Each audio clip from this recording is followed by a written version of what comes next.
Começa agora na Vibe Mundial, programa Café com Sexologia, falando sobre sexualidade, saúde mental e relacionamentos de casais. Apresentação do psicólogo e sexólogo Oswaldo Rodrigues.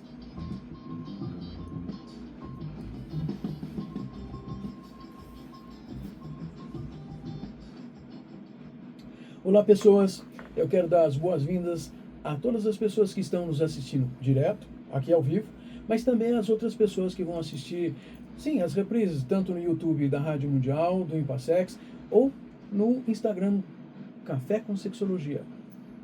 Vamos lá. Opa, vocês já conhecem o Rafael Teixeira, nosso colega do Impassex, um psicólogo que ajuda, participa e discute as questões dos nossos convidados. Nós temos um convidado hoje, a quem eu já quero agradecer a participação, a disposição de estar aqui conosco, Felipe Glina, urologista, um médico para contar algumas coisas muito importantes. Felipe, obrigado primeiro por estar aqui com a gente. Obrigado. Não, eu fico muito feliz, muito obrigado pelo convite. É muito bom estar aqui hoje, ainda mais falando desse tema que... É um tema difícil, né, Rafael? É um tema difícil, Oswaldo. Eu acho que é um tema muito necessário para a gente discutir, ainda mais com um especialista, né, que a gente precisa começar a conversar, Felipe. Como é que a gente pode, então, entender e pensar sobre o câncer e a sexualidade, né, em específico hoje em relação à sexualidade masculina? Quando o paciente está diante de um câncer, né, ele fica diante da finitude da vida dele, né, ele pensa na finitude da vida dele, e essa é a única coisa, a única importância que ele tem naquele momento é como que eu vou sobreviver, ou se eu vou sobreviver, e como vai ser minha trilha, minha jornada do câncer, né, de vencer esse câncer. E hoje, com os diagnósticos precoces e com a evolução dos tratamentos, a gente tem cada vez mais pacientes que sobrevivem e têm cura e que vivem com o câncer. E aí essas pessoas, durante essa jornada, vão começando a se questionar e redescobrem a sexualidade ou a busca da sexualidade. Aí acho que esse é o papel de todos nós para tentar ajudar esses pacientes a poder desenvolver isso. Então você está contando que nós podemos dar atenção para as questões da sexualidade numa pessoa que tem um diagnóstico de câncer, porque os tratamentos permitem essa pessoa viver muito mais e algumas curam. Sim. Se curam mesmo. Sim, curam mesmo. Acho que e é isso. E alguns tratamentos, eles são deletérios para a questão da sexualidade. Até aí a gente divide em duas partes, né? Eu acho que são as questões do tratamento em si, que eu acho que é o que a pessoa só pensa nisso, mas também a questão mental de como o paciente fica em relação ao tratamento do câncer. Então, e também com as questões que são desenvolvidas secundárias a isso. Então, o paciente masculino, que é o público que eu mais trabalho, como que ele lida a partir do momento que ele se vê de frente de uma disfunção erétil, ou seja, ele está sem ereção. Ou seja, um dos problemas que os pacientes homens têm com câncer, e talvez seja mais um câncer genital, porque você também falava do tratamento de qualquer outro câncer, também vale essa discussão e os problemas relacionados ao sexo. Perfeito. Acho que são duas coisas importantes a gente dividir. Alguns cânceres, eles afetam diretamente, na hora que a gente vai falar do próprio câncer ou do próprio tratamento do câncer. Afeta diretamente a parte da ereção ou da própria sexualidade do paciente, ou eventualmente até da própria genitália como um todo, tá? Que eventualmente tem cirurgias que são até mutilantes para isso, mas acho que esse é um tema um pouquinho mais para a gente desenvolver mais para frente. E tem as questões oncológicas que fazem com que a gente prejudique. Então, por exemplo, eu tenho um outro câncer não relacionado diretamente à genital, mas eu tenho um câncer de pulmão, como que isso vai afetar isso? Eu vejo que agora eu não tenho, ou não acho que eu tenho uma expectativa de vida tão longa, eu depois da cirurgia vou ficar com menos fôlego, como que isso vai, né, influenciar a minha performance sexual, ou será que eu vou ter vontade de ter relação sexual agora? Eu vou me sentir menos de alguma maneira, menos potente mesmo em relação a isso. Então, tem essa parte mental e tem a parte que diretamente física ligada a alguns outros tipos de câncer. Bem, então, Felipe, nesse caso, né, eu fico pensando, a gente entendendo que o câncer vai impactar a vida dessa pessoa, né, independente de onde seja esse câncer. Em específico, a gente conversando sobre o câncer que vai atingir ao público masculino, o homem, ou as questões de próstata, o que você pode explicar pra gente sobre esse tipo de câncer em específico? Boa. O câncer de próstata, ele é um câncer hoje, cada vez mais a gente diagnostica ele mais cedo, que é ótimo, porque a gente consegue aumentar as chances de cura desse câncer, e a gente consegue fazer cada vez procedimentos cirúrgicos menores e consegue ser mais preservador, tanto na parte de sexo, na parte da função erétil, quanto... Função erétil seria a ereção mesmo do paciente, então tanto para preservar a ereção do paciente, quanto para preservar também a parte do xixi do paciente, para ele não perder xixi, não ter incontinência urinária, que a gente chama. Então, basicamente tem duas modalidades, tem a cirurgia e tem a radioterapia, tá? Óbvio que cânceres mais avançados a gente faz uma outra, que é um bloqueio, que a gente pode até fazer em outros cenários, mas então basicamente são os dois cenários. Quando a gente faz a cirurgia quando a gente retira a próstata, ela fica sobre os nervos que vão fazer a inervação do pênis. Então, quando a gente faz a retirada da próstata, infelizmente a próstata, a gente quase que a gente tem que escavar a próstata e tirar aquela do nervo. Tumores menos avançados, a gente consegue preservar esse nervo, na grande maioria, mas depois da cirurgia, pra gente fazer isso, tem que ser tanta delicadeza, você tem que escavar aquilo ali, você acaba tendo uma agressão daquele nervo, e ali, aquele nervo a gente tem um termo técnico que chama neuropraxia, que ele fica como se ele tivesse entrado em nocaute depois de uma luta. Então eu falo aos pacientes que ele apanhou tanto aquele nervo, que ele de alguma maneira ele hiberna, ele vai entrar nocaute ali. E aí qual o problema disso? O problema é que ele demora um tempo para acordar. São meses, né? Isso são meses. Meses. Os pacientes... Ele pode estar... não aconteceu nada, não cortou nenhum nervo, mas o nervo está lesado porque está machucado. Ele está lesado. Então, assim como o boxer que eu falo que ele apagou, ele acorda no dia seguinte, né? Mas ele demora para voltar a ter a função dele normal. E qual o problema? Além disso, ele também ele demacia. Então o boxer, não sei se já viram ele na semana seguinte da luta, ele está quase deformado ali, o MMA ou o boxer. Então, o nervo acontece um processo semelhante, ele tem um edema neural. Então, depois da cirurgia, o paciente pode ter ereção logo depois? Pode, ele até volta, mas nos primeiros 3 a 6 meses ele pode dar uma piorada por conta desse edema neural. E essa recuperação total, a gente fala que ela vai ter com 18 a 24 meses da cirurgia. Então, a gente pode ter que esperar até 2 anos para esse paciente voltar a ter essa ereção. Então, a gente está falando que é um tipo de cirurgia que tem por objetivo, claro, a cura desse paciente, ou o melhor tratamento, mas ela vai gerar um impacto direto na função sexual desse paciente, tanto individualmente no campo físico, e aí a gente, avançando nas questões mais pra frente, sobre a questão da relação com a parceria, como é que vai funcionar essa relação sexual. É importante a gente falar que ela pode causar, tá? Hoje em dia, com o desenvolvimento das cirurgias robóticas, as cirurgias minimamente invasivas e os diagnósticos cada vez mais precoces, a gente consegue fazer cirurgias cada vez mais preservadoras e cada vez mais a gente tem menos impacto na parte da ereção. Então, é importante a gente falar isso, a gente tem... No Brasil, a gente tem cirurgiões muito bons, urologistas que são maravilhosos e operam muito bem, e que cada vez menos a gente tem esse impacto. Mas a gente tem pacientes que têm esse impacto, a gente precisa ajudar. Por quê? Essa ereção, ela vai demorar, às vezes, 1 ano e meio a 2 anos para voltar, só que a gente, na medida do possível, a gente tem que manter o pênis funcionando. Sim. Então, esse é o aspecto. Isso que é importante. É importante que a gente, de alguma maneira, os urologistas e os andrologistas mais, que são os especialistas nessa parte da medicina sexual urológica, a gente atua nisso para quê? Para que mantenha esse pênis funcionante até que esse nervo volte a funcionar e a gente consiga... Funcionante significa não necessariamente para fazer sexo ali, é para ter um funcionamento para que aquela estrutura não calcifique. Isso. Acho que o que acontece é que o paciente que acaba usando... Imagina uma máquina que fica 2 anos parada, ela depois não vai funcionar, mesmo se a gente ligar ela na tomada. Às vezes, algumas funcionam, algumas não. Então, só que a gente vai deixar, quando a gente está falando da máquina sendo o nosso pênis e para ser a ereção, a gente vai deixar isso. Então, essa é a ideia. Então, você já está contando que existe uma função no seu trabalho. Então, já qualificando, você tem esse trabalho num hospital aqui em São Paulo que tem muita importância, não é isso? Hoje eu atendo na C. Camargo, sou responsável por isso, por essa parte da medicina sexual lá, para desenvolver isso, e junto com o time todo da C. Camargo, que só agradeço lá, porque me deu esse espaço para a gente desenvolver e me apoia muito.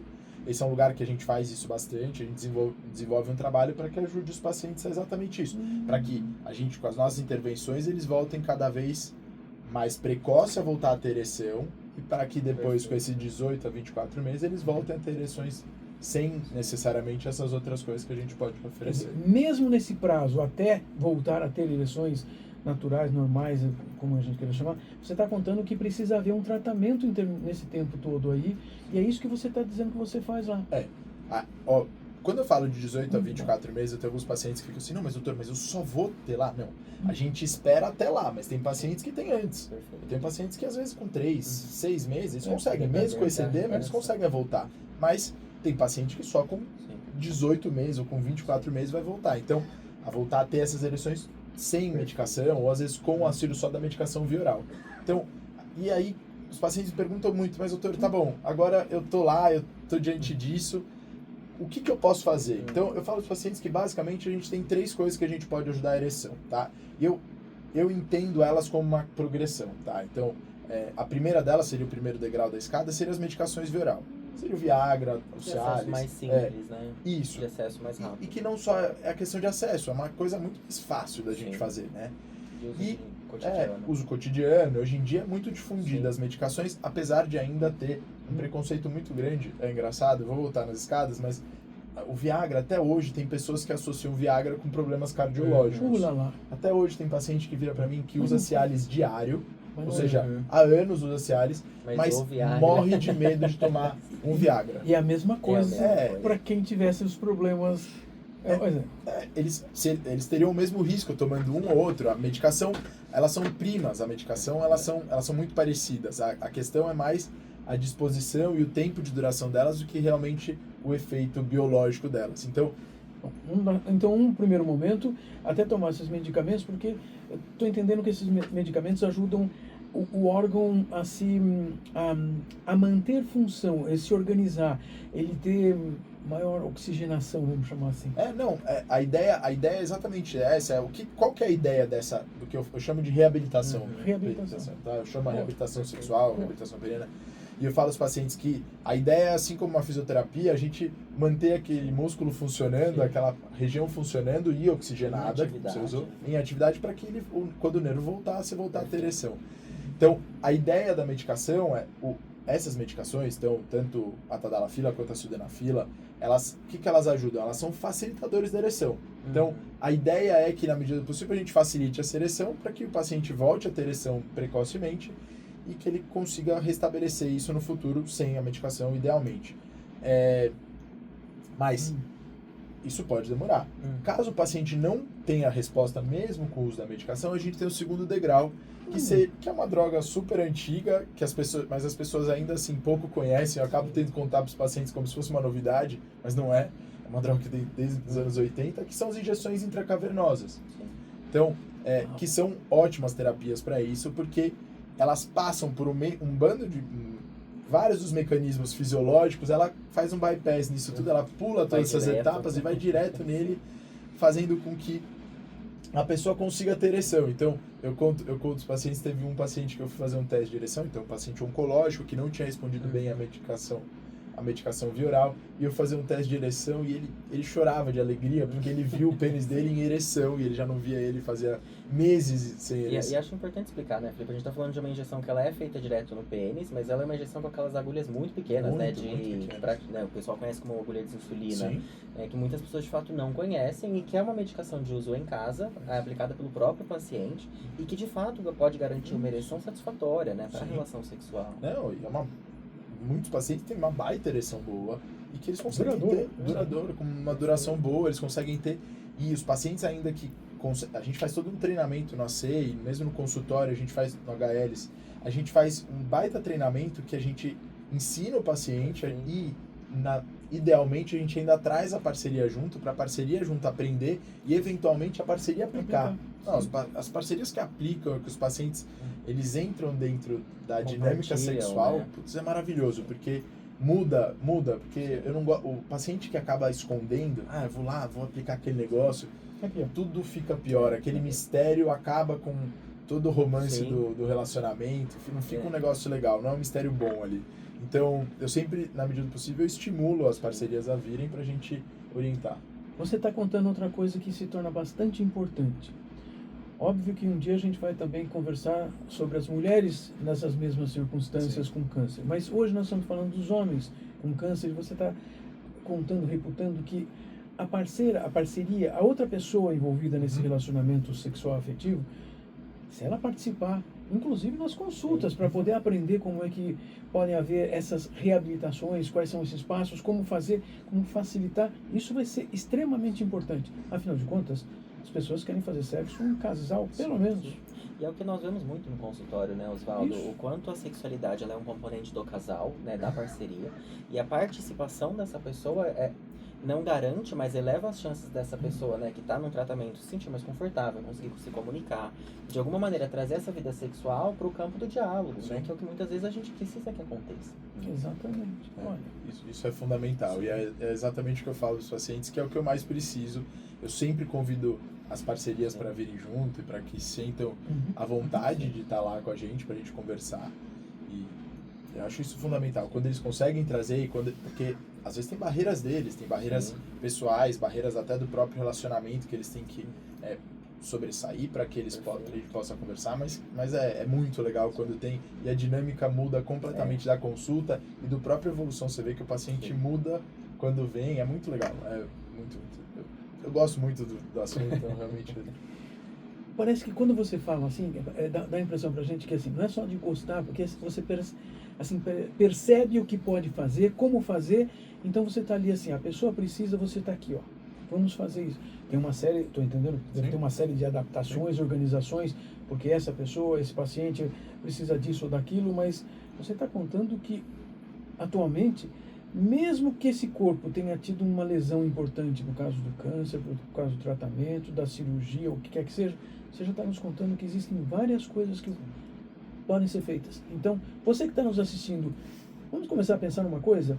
Puxa, mas o pênis teve uma lesão, porque ainda bem que o câncer já foi.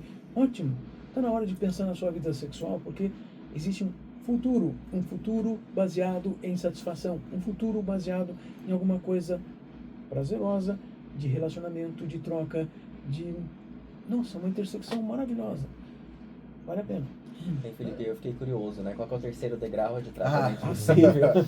O terceiro degrau é quando os pacientes não têm nenhuma resposta, e aí é óbvio, a gente individualiza que é o paciente que às vezes antes da cirurgia já não tinha quase ereção ou não tinha nenhuma ereção antes, e aí ele vai para uma cirurgia dessa, ele não pode esperar que depois de uma cirurgia dessa, que de alguma maneira machuca o nervo dele, que aquilo ali vai melhorar depois do que antes da cirurgia. Então a gente tem que dar... eu acho que a expectativa é fundamental para a gente alinhar com os pacientes, isso é uma delas.